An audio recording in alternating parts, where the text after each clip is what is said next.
You're with Chris Barth on 702 ABC Radio Sydney. Time for the Monday Political Forum. Why can't we be friends? Why can't we be friends? Why can't we be friends? Why can't we be friends? And joining me today, former Labor leader and our CEO of Food Bank, John Robertson, here in the studio with me. Lovely to have you here. Nice to be here, Chris. Dave Sharma, Liberal Senator, joining us from Canberra, I believe. Dave, thanks for your time. Yeah, thanks so much, Chris. I'm actually in Sydney. Oh, you're in Sydney town. Okay, not in Canberra. There you go. And Zali, we've had a late scratching. Allegra Spender couldn't make it, so we've roped you in. Thank you very much for joining us. Thank you for having me. Zali Stegel, that is, I've left out. I was so enthusiatic that Zali was here. It's his first name. Come in. So I thought we might kick off with the bridge protest. Ed Husick says the weekend's march on the Harbour Bridge is a wake-up call for politicians. Here's the member for Chifley on Radio National. I think this is a message to Australian politics generally, frankly. I think that just as some underestimated the amount of people that would turn up on the bridge, I think Australian politics has underestimated how strongly Australians feel about this issue. So I think this is a moment, sort of wake-up call for Australian politics. I think when I looked in that crowd, you had the people that you would expect that have been there from the start protesting, but there was a lot of Middle Australia there, and I think that's something that can't be ignored. John Robertson, what did you take out of it? Do you think it was a wake-up call for Australian politicians? Well, I've been involved in a few protests, March, Chris, going back to the Iraq War and those sorts of things. I think these things are always pretty powerful messages for all our politicians. I think the first thing to note is just how effective our systems work. You know, if you go back to the Supreme Court and the decision that the march could proceed, I think our police and the organisers of that rally did an outstanding job. I think everyone did an outstanding job for a peaceful day.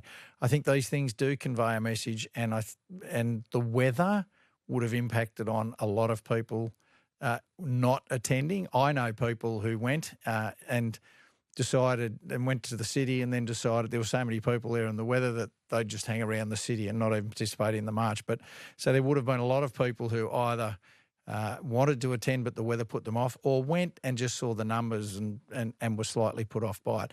I think overall these things do send a message to all of our politicians about the mood in the community, and how could you not be moved by what we're seeing continually on the TV on both sides. I think the images that were broadcast of that poor hostage being held by Hamas, I mean, I think they're all very powerful images, and images move people. And I think what you saw yesterday was just how moved people are by what they're seeing, and also the fact that people are done. They want to see something happen to end the misery that's occurring in the Middle East.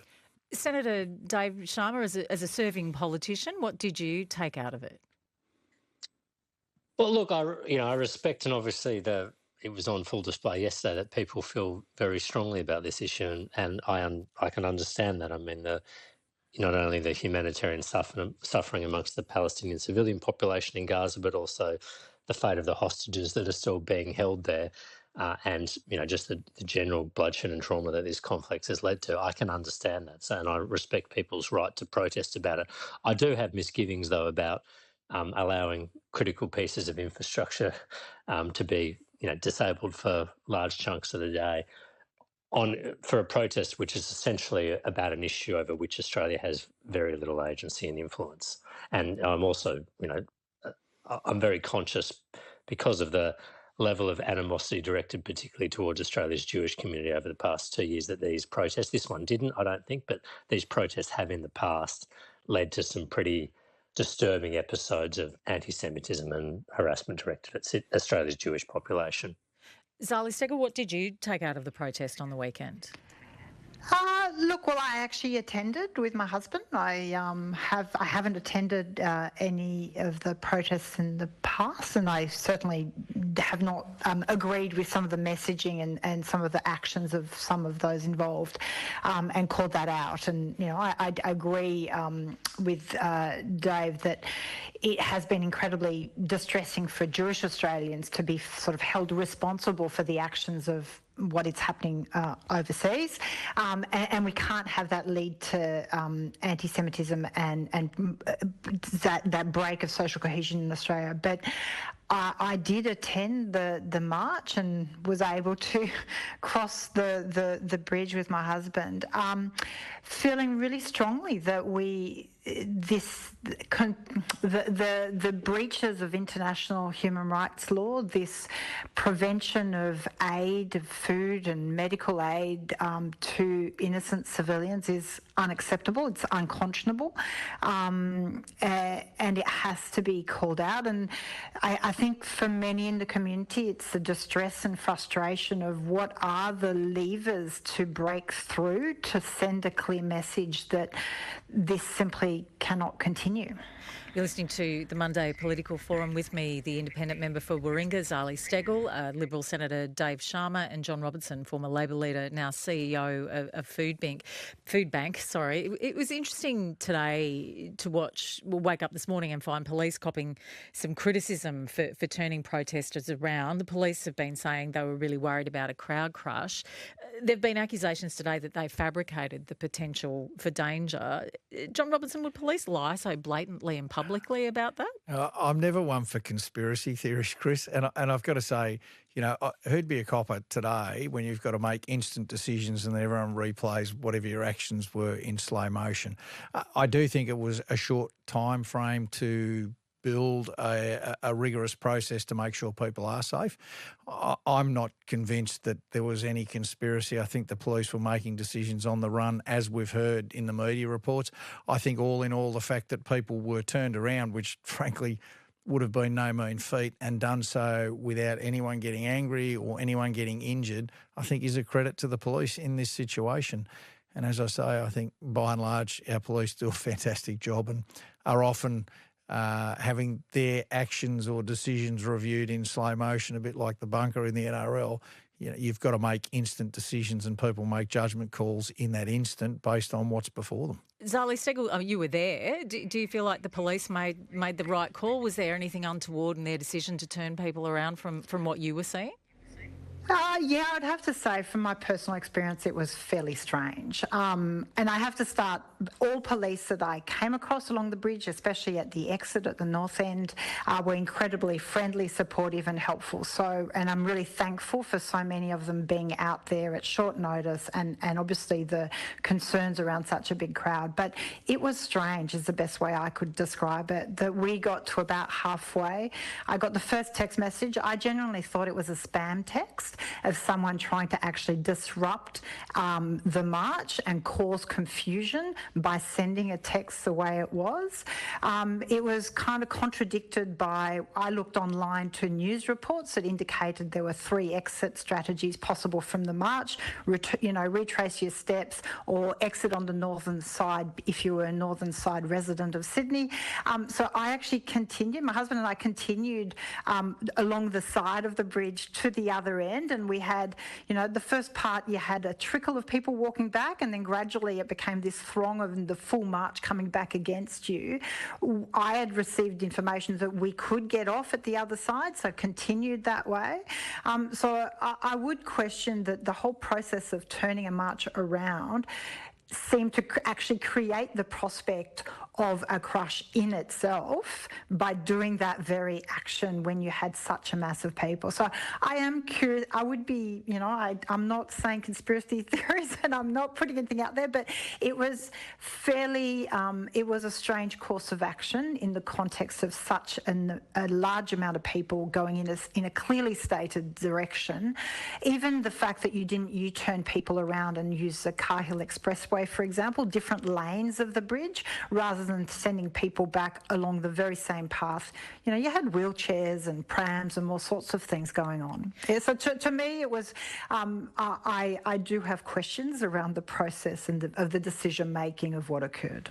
And just on the local politics of this, it's interesting, you've got Bob Carr out there marching. He was the founder of the Labor Friends of Israel. You also had some Labor MPs marching on the weekend too. Is having this very senior Labor elder statesman in Bob Carr being so outspoken on this undermining Chris Minns? Dave Sharma, what's your read on this? Has the Premier ended up on the wrong side of this by trying to stop the protest? No, I don't think he's ended up on the wrong side. I think he's got a responsibility to the state at large and the functioning of the state and critical pieces of infrastructure. And I think the Premier has been rightly expressing concern today about the precedent that this might set, that, you know, if major pieces of infrastructure, one day it's the bridge, another day it's another major freeway, maybe it's the airport one day or a port, what would this mean for the functioning of the state? But undoubtedly, I think the fact that you've got, you know, senior Labor alumni, if you like, participating in this protest does make it more difficult for him. But, you know, they're focused on a particular issue. Chris Minns rightly has a responsibility to the entire state, and I think he's attempting to discharge that. John Robertson, has a precedent been set here for future marches across the bridge? I'm not convinced it has. I think, you know, we went through our systems, as I said earlier, worked effectively. Police lodged with the Supreme Court. The Supreme Court made a decision and we all made it work, and it played out quite peacefully and all those sorts of things. In regards to Bob, Bob's had very strong views on the Middle East for a long, long time. I don't think it comes as any surprise to any of us in the Labor Party that Bob was there. You're listening to the Monday Political Forum. With me today, Dave Sharma, Liberal Senator, is in Sydney at the moment, not in Canberra. John Robertson, former Labor leader, now CEO of Food Bank, and Zali Steggall, who's stepped in at the last minute. We had Allegra Spender as a late scratching. She's the independent MP for Warringah Zali, so we're very grateful that she's here. I want to get on to the Economic Roundtable and tax reform now. We know the agenda for the Treasurer's Economic Roundtable in just over a fortnight will, broadly speaking, focus on resilience, productivity and budget, sustainability and tax reform. He's handpicked the speakers. Zali, I know you've been doing a bit of work on this. When you read the agenda and you looked at the speakers, did you think, oh, the whole thing's rigged? He's only going to hear from the people that he wants to hear from? Look, I was a little worried. I do remember the Jobs and Skills Summit of the beginning of the last Parliament, where I think there was a predetermined outcome the government wanted to achieve around industrial relations reform, and then they reverse engineered, I think, a Jobs and Skills Summit to get to that. We did have other issues that came up through that summit that ultimately got legislative change. So I think it doesn't preclude good outcomes, but I am concerned that such a big topic as productivity, tax reform, to suggest that 3 days with 20-something guests, you know, it's a very small roundtable arena to tackle such a big area. It feels a little bit selective, but I have made a submission, it's going in at the moment, I believe, my submission to the roundtable, and I hope genuinely the Treasury and the Department will be looking at all submissions and be open-minded to having further discussions. Dave Sharma, do you feel like your side of politics is going to get a say at the table? Well, look, we are sending Ted O'Brien, who's the shadow treasurer. That's one seat we've got. I'd point out that the trade unions have got, I think, 4 out of the 24 seats, so almost 20% of the representatives there. Look, we are approaching it, though, in a constructive spirit, and if the government is genuine about wanting to get control of spending but also look at tax reform and productivity measures more broadly, then we are up for that conversation. But we do also have, as Zali mentioned, the memory of the Jobs and Skills Summit of 2022 in mind, when this was largely used to railroad business and others into accepting a re-regulation of our industrial relations system, which has taken us back beyond the Paul Keating era. And that's the sort of thing we are on guard against this time. What do you think of the Economic Roundtable, Robbo? You're out of it, so you can... I went to the 2020 summit when Kevin Rudd was elected. I moved last year and found all the papers from the 2020 summit. Look, I think these things can be quite effective, and regardless of what people's perceptions are, I think it is an opportunity for a much more detailed conversation. And the fact that people have put out that someone's got more numbers than someone else, I think, is a demonstration of there is a clear recognition there is value at being at the table and participating in these sorts of things. I mean, business councils are going, you've got unions going, you've got a whole range of other organisations going. I think these things can be an opportunity for those discussions to at least start that process of reform. And, you know, everyone agrees we need more of it, particularly around tax and the like. The ACTU is putting in, again, about negative gearing, grandfathering, capital gains on investment properties and all those sorts of things. They are big issues that need to be confronted if we're going to deal with the housing crisis, because, frankly, more houses isn't going to be enough. We know we're behind already. We need something more innovative, and hopefully something positive can come out of this. One of the big things that the Treasurer has been saying is that he wants to take more pressure off income tax paid by working Australians, but make the budget more sustainable at the same time. I know, Zali, you released a white paper last week looking at a range of measures to make a more resilient economy. What's your answer to this? You know, how do you take the pressure off income tax but prop the budget up at the same time so we still have the public services available to us that we've become accustomed to as an ageing population? Well, we know we're not recouping anywhere near enough revenue from our resources as other similar nations are. So a starting point has to be re-examining the petroleum resource rent tax and setting it at a level that actually gives a return to the Australian people. I also am advocating in my re-energised economy paper that we have to look at carbon border adjustment mechanisms, and we should have a climate resilience export levy on fossil fuels, because ultimately it's the Australian people that are paying for the consequences. So day one of the round table is resilience. There's no specific focus there on just, the impact to our economy from climate risk that is escalating. As soon as a disaster strikes, all productivity in that zone comes to zero, and we know you have a real tail end of disruption and an insurance risk that continues. So we have to start looking at those costs and actually acknowledging them in our economic forecasting, so that you really are, if we're going to build resilience in the Australian economy and boost productivity, we have to stop, we have to unshackle from old policies, and the amount of support we have for fossil fuels is one that, we have to push this government to have the courage to unshackle from all of that. Senator Dave Sharma, where do you think the solutions lie? Well, look, I'd make 2 points. One is government spending has grown massively over the last 3 years, federal government spending from about 24% of GDP to about 27% of GDP, which is a figure last seen in the early 1980s. So part of the answer has to be spending restraint and spending discipline. Otherwise, we've got at the moment government spending growing at 4 times the rate of the economy in this year's budget. Clearly, that's not sustainable unless we are up for massive tax rises. On the tax mix, I accept that working age Australians who are earning an income are bearing too much of the overall tax burden these days. And I think that is, it's been partly the result of bracket creep, partly the result of Australians living longer, partly the result of generous superannuation concessions, a whole mix of things. So finding a way, which is going to be more than one single change, to redistribute that tax burden, if you like, is, I think, something we need to look at to make sure there's a level of intergenerational equity, if you like, in how does Australia fund our social services. It was interesting to see on Friday the Productivity Commission recommending cutting the corporate tax rate to 20% for small and medium-sized companies with turnover of less than $1 billion, but increasing the tax burden on large businesses with revenue above $1 billion. Robert, what do you think of this idea? Well, I think Ross Gittins captured it perfectly this morning in the Herald, where he said immediately the BCA came out and ruled it out, went around and started lobbying others to oppose this. I think ultimately, to Dave's point, far too much of the burden is falling on individuals, and I do think we need to consider alternate options, and people need to recognise that sometimes self-interest will continue to drive the attitudes that we're seeing. And I think the approach by the BCA is unsurprising. But frankly, governments, and I would say not just governments but oppositions, need to think more long-term about what is in the best interest of the nation rather than, what makes a political point in a 3-year electoral cycle.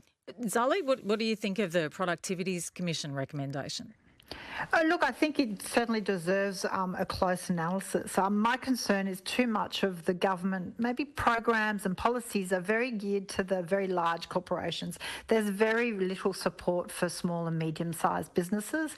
A classic one is the instant asset write-off, the uncertainty around that. So we know SMEs are desperate for more policies that are geared towards them around taking the regulatory burden and the compliance burden off them. The operating costs are just too high, and all of the incentives around innovation and research are not geared towards that level of business. So the productivity, that recommendation, along with others, there has to be that focus on small to medium-sized business.